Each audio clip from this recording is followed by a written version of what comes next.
ನಮಸ್ಕಾರ ಸ್ನೇಹಿತರೆ. ಗುಜರಾತ್ ಟೈಟನ್ಸ್ ಮತ್ತೆ ಡೆಲ್ಲಿ ಕ್ಯಾಪಿಟಲ್ಸ್ ನಡುವಿನ ರೋಚಕ ಪಂದ್ಯದಲ್ಲಿ ಗುಜರಾತ್ ಟೈಟನ್ಸ್ ತಂಡ ಕೇವಲ 1 ರನ್ ನಿಂದ ಭರ್ಜರಿಯಾಗಿ ಗೆದ್ದು ಬೀಗಿದೆ. ಗುಜರಾತ್ ಟೈಟನ್ಸ್ ತಂಡ ಈ ಪಂದ್ಯವನ್ನು ಗೆದ್ದ ನಂತರ ಸದ್ಯದ ಪಾಯಿಂಟ್ಸ್ ಟೇಬಲ್ ಯಾವ ರೀತಿ ಇದೆ ಇದರ ಬಗ್ಗೆ ಸಂಪೂರ್ಣ ಮಾಹಿತಿಯನ್ನು ಈ ವಿಡಿಯೋದಲ್ಲಿ ತಿಳಿದುಕೊಳ್ಳೋಣ. ದಯವಿಟ್ಟು ವಿಡಿಯೋ ಕೊನೆಯ ತನಕ ನೋಡಿ ಮತ್ತೆ ಇತರರಿಗೂ ಕೂಡ ಶೇರ್ ಮಾಡಿ. ಸ್ನೇಹಿತರೆ, ಗುಜರಾತ್ ಟೈಟನ್ಸ್ ಮತ್ತೆ ಡೆಲ್ಲಿ ಕ್ಯಾಪಿಟಲ್ಸ್ ನಡುವಿನ ಮಹತ್ವದ ಪಂದ್ಯದಲ್ಲಿ ಮೊದಲು ಬ್ಯಾಟಿಂಗ್ ಮಾಡಿದಂತ ಗುಜರಾತ್ ತಂಡ ನಿಗದಿತ 20 ಓವರ್ಗಳಲ್ಲಿ ಬರೋಬ್ಬರಿ 210 ರನ್ಗಳನ್ನು ಕಲೆ ಹಾಕಿತ್ತು. ಗುಜರಾತ್ ಪರ ಅದ್ಭುತ ಬ್ಯಾಟಿಂಗ್ ನಡೆಸಿದ ನಾಯಕ ಶುಭ್ಮನ್ ಗಿಲ್ ಅವರು 45 ಎಸೆತಗಳಲ್ಲಿ 70 ರನ್ ಸಿಡಿಸಿ ಮಿಂಚಿದರೆ, ಜೋಸ್ ಬಟ್ಲರ್ ಅವರು 52 ರನ್ ಮತ್ತೆ ವಾಷಿಂಗ್ಟನ್ ಸುಂದರ್ ಅವರು 55 ರನ್ ಸಿಡಿಸಿ ಮಿಂಚಿದರು. ನಂತರ 211 ರನ್ಗಳ ಬೃಹತ್ ಗುರಿ ಬೆನ್ನಟ್ಟಿದ ಡೆಲ್ಲಿ ತಂಡಕ್ಕೆ ಪತುಮ್ ನಿಸಂಕ ಮತ್ತೆ ಕೆಎಲ್ ರಾಹುಲ್ ಅವರು ಭರ್ಜರಿ ಆರಂಭವನ್ನು ದೊರಕಿಸಿಕೊಟ್ಟರು. 52 ಎಸೆತಗಳನ್ನು ಎದುರಿಸಿದ ಕೆಎಲ್ ರಾಹುಲ್ ಅವರು 4 ಸಿಕ್ಸರ್ ಮತ್ತೆ 11 ಬೌಂಡ್ರಿಗಳ ನೆರವಿನಿಂದ 92 ರನ್ ಸಿಡಿಸಿ ಮಿಂಚಿದರು. ನಂತರ ಡೆಲ್ಲಿ ತಂಡಕ್ಕೆ ಕೊನೆಯ 2 ಎಸೆತದಲ್ಲಿ ಕೇವಲ 2 ರನ್ಗಳ ಅವಶ್ಯಕತೆ ಇತ್ತು. ಆದರೆ ಅದ್ಭುತ ಬ್ಯಾಟಿಂಗ್ ಪ್ರದರ್ಶಿಸುತ್ತಿದ್ದ ಡೇವಿಡ್ ಮಿಲ್ಲರ್ ಅವರಿಗೆ ಕೊನೆಯ 2 ಬಾಲ್ ನಲ್ಲಿ 1 ರನ್ ಸಹ ಗಳಿಸಲು ಸಾಧ್ಯವಾಗಲಿಲ್ಲ.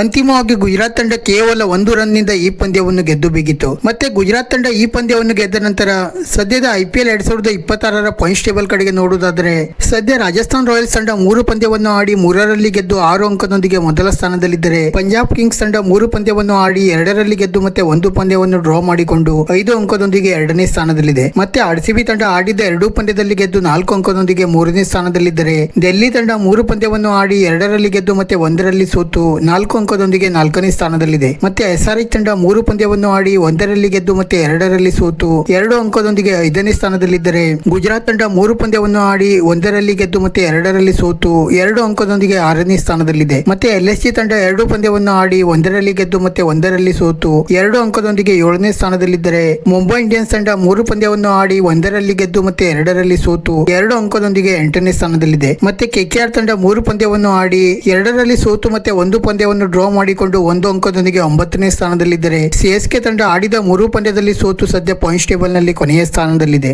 ಸ್ನೇಹಿತರೆ, ಇದಾಗಿತ್ತು ಸದ್ಯದ IPL 2026ರ ಪಾಯಿಂಟ್ಸ್ ಟೇಬಲ್. ವಿಡಿಯೋ ಇಷ್ಟ ಆಗಿದ್ದರೆ ಲೈಕ್ ಮಾಡಿ ಮತ್ತೆ ಚಾನೆಲ್ ಅನ್ನು ಸಬ್ಸ್ಕ್ರೈಬ್ ಮಾಡಲು ಮರೆಯಬೇಡಿ.